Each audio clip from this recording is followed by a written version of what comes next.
John 9. As he passed by, he saw a man blind from birth, and his disciples asked him, Rabbi, who sinned, this man or his parents, that he was born blind? Jesus answered, It was not that this man sinned, or his parents, but that the works of God might be displayed in him. We must work the works of him who sent me while it is day. Night is coming when no one can work. As long as I am in the world, I am the light of the world. Having said these things, he spat on the ground and made mud with the saliva. Then he anointed the man's eyes with the mud, and said to him, Go wash in the pool of Siloam, which means sent. So he went and washed and came back seeing. The neighbors and those who had seen him before as a beggar were saying, Is this not the man who used to sit and beg? Some said, It is he. Others said, No, but he is like him. He kept saying, I am the man.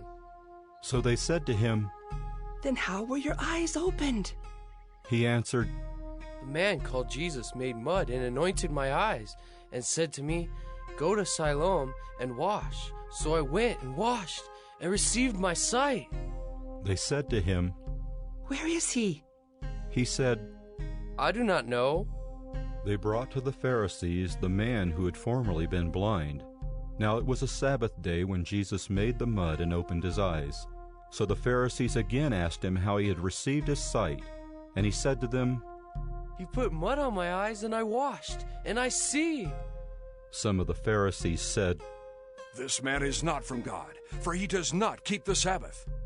But others said, How can a man who is a sinner do such signs? And there was a division among them. So they said again to the blind man, What do you say about him, since he has opened your eyes? He said, He is a prophet. The Jews did not believe that he had been blind and had received his sight, until they called the parents of the man who had received his sight and asked them, Is this your son, who you say was born blind? How then does he now see? His parents answered, We know that this is our son, and that he was born blind. But how he now sees we do not know, nor do we know who opened his eyes. Ask him. He is of age. He will speak for himself. His parents said these things because they feared the Jews, for the Jews had already agreed that if anyone should confess Jesus to be Christ, he was to be put out of the synagogue. Therefore his parents said, He is of age, ask him. So for the second time they called the man who had been blind and said to him, Give glory to God. We know that this man is a sinner. He answered, Whether he's a sinner I do not know. One thing I do know, that though I was blind, now I see.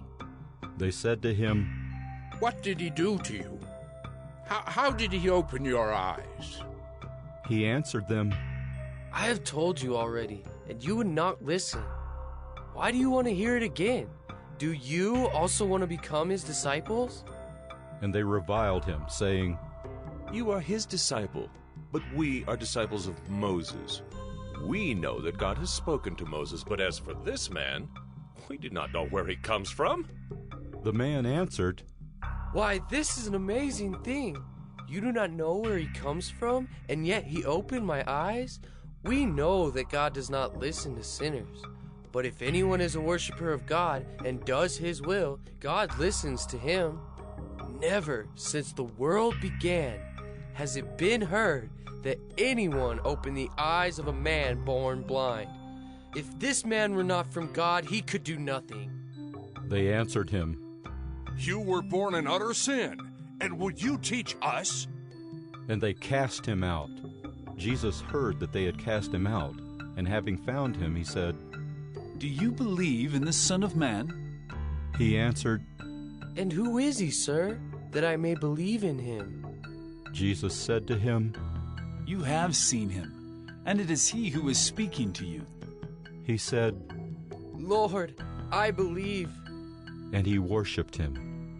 Jesus said, For judgment I came into this world, that those who do not see may see, and those who see may become blind. Some of the Pharisees near him heard these things and said to him, Are we also blind? Jesus said to them, If you were blind, you would have no guilt. But now that you say, 'We see,' your guilt remains.